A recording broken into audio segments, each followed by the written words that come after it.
Some homes welcome you. The Greywood Manor watches you. The taxi pulled up the gravel driveway, and Dr. Elias Gray stepped out, his briefcase thumping against his knee. The house loomed before him, a shadowed silhouette against the oppressive gray sky.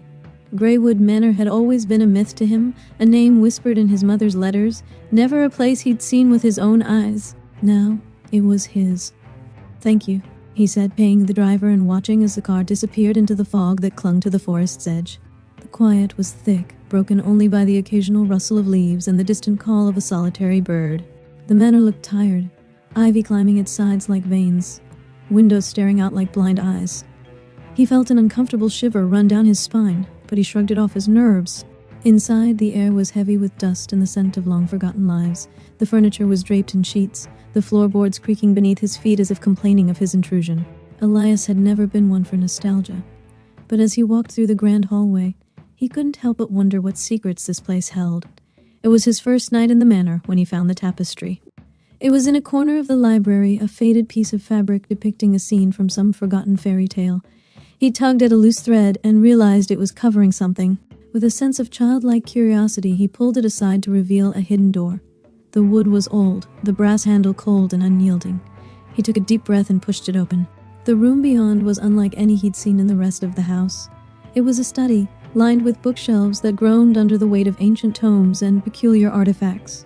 A large desk was in the center, a silver candelabrum casting a flickering light over the dusty surface. And in the corner, a mirror, tall and ornate, its frame twisted into intricate patterns that seemed to shift and writhe in the candlelight. Elias approached the mirror, wiping a layer of dust from the glass to reveal his own reflection. His eyes were bloodshot from the long journey and lack of sleep.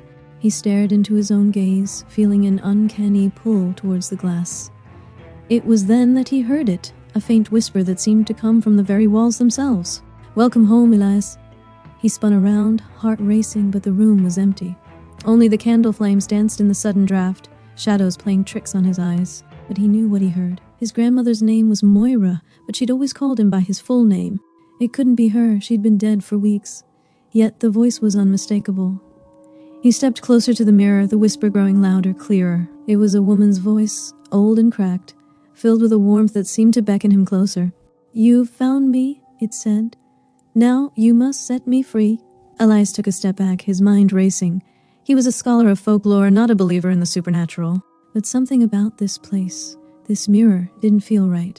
The whispers grew more insistent, and he found himself drawn in, his hand reaching out to touch the icy glass.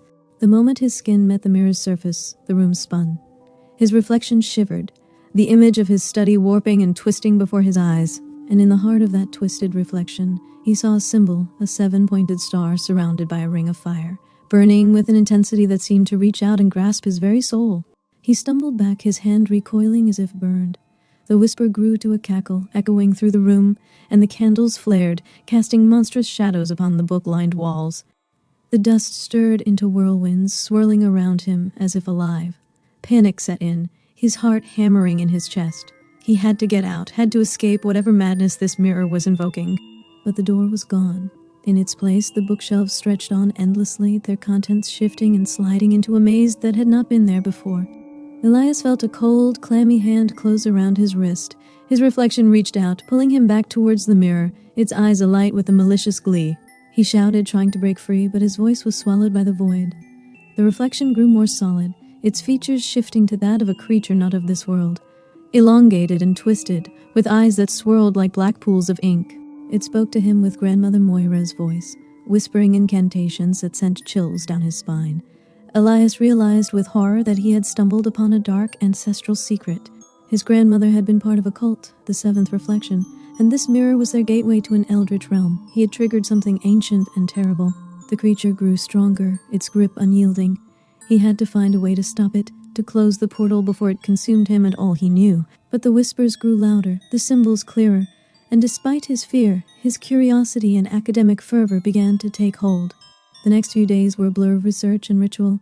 He studied the grimoires, his eyes straining to make sense of the archaic texts. The whispers grew more insistent, guiding him through the arcane rites, and each night he returned to the mirror, performing the ceremonies it demanded. The house itself seemed to be changing around him, the walls pulsing with an unseen energy. The fog outside thickened, reaching greedy tendrils into the manor's windows, and the once silent forest grew alive with whispers that matched the mirror's own. On the 7th night, Elias stood before the mirror, the final incantation ready upon his lips. The house was taut with anticipation, the very air crackling with power. He could feel the presence of the entity growing stronger, eager for the culmination of the ritual. He paused, a sudden doubt worming its way into his mind. Was this truly his fate? Was he merely a pawn in a game played by his ancestors' greed for power? His eyes fell upon the journal of his grandmother, open to a page marked with a crimson ribbon. The words, written in a trembling hand, spoke of regret and a plea for salvation. With a heavy heart, Elias knew what he had to do. He could not become the monster that the mirror wanted. He had to break the cycle, no matter the cost. Gathering his courage, he stepped forward, ready to confront the creature and offer himself as the final sacrifice to seal the rift between worlds. The mirror's whispers grew to a screech, the room a cacophony of ancient voices clamoring for release. The child's voice of Abigail, the housekeeper's daughter, echoed in his mind. She'd told him of strange dreams, of a man trapped in the glass, begging for help. It was too late for his grandmother, but perhaps he could save others. As he recited the final incantation, the mirror's surface rippled like water. The creature's grip tightened, and for a moment, he thought it would pull him in. But with a final, desperate effort, he shattered the glass with a hammer he'd kept hidden, the shards flying in every direction.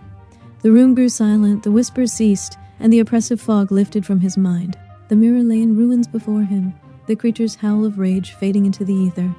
Elias fell to his knees, exhausted and trembling. The house groaned, the walls shifting and collapsing around them. The earth itself seemed to reject the unnatural presence it had held for so long. Abigail's screams grew distant, muffled by the thunderous chaos. The shadows grew longer, stretching from the corners of the room like the fingers of the damned. Elias searched the rubble for a sign of the mirror's power, anything to prove he hadn't just doomed himself and the girl he'd come to care for.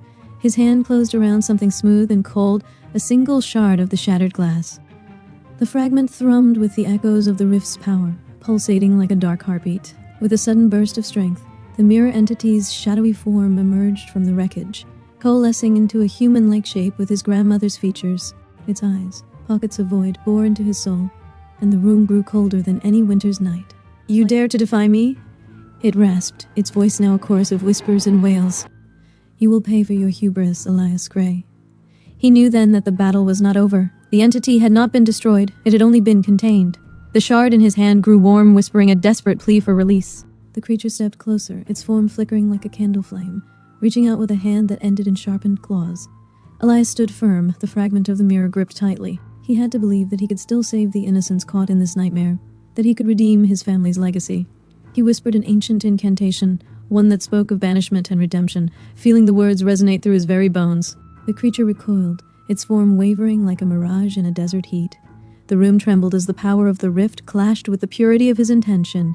The floor beneath him began to crack, the manor's foundation giving way to the unraveling fabric of reality. He knew he had only one chance. With a roar of defiance, he hurled the shard into the gaping maw of the rift.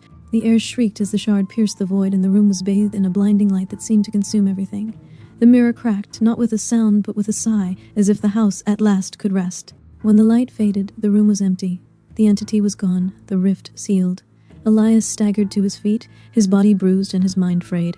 He stumbled out of the study, the once proud manor now a crumbling ruin. The fog had lifted, revealing the dawning sky. The forest stood untouched, as if the horror had never been. As he looked back, the house groaned one final time before collapsing in on itself, taking with it the dark secrets it had held for centuries. The silence was absolute, broken only by the distant sound of a child's laughter. He turned, his heart leaping into his throat. Abigail, unharmed, playing in the overgrown garden. The world had moved on, and the curse of Greywood Manor had been lifted. But as the dust settled, a glint in the soil caught his eye, a piece of the mirror reflecting the light of the new day. The house may have been destroyed, but the echoes of its dark history remained, a reminder of the price paid for forbidden knowledge. The end. Or is it? Thanks for watching. Comment what stories you want to hear next.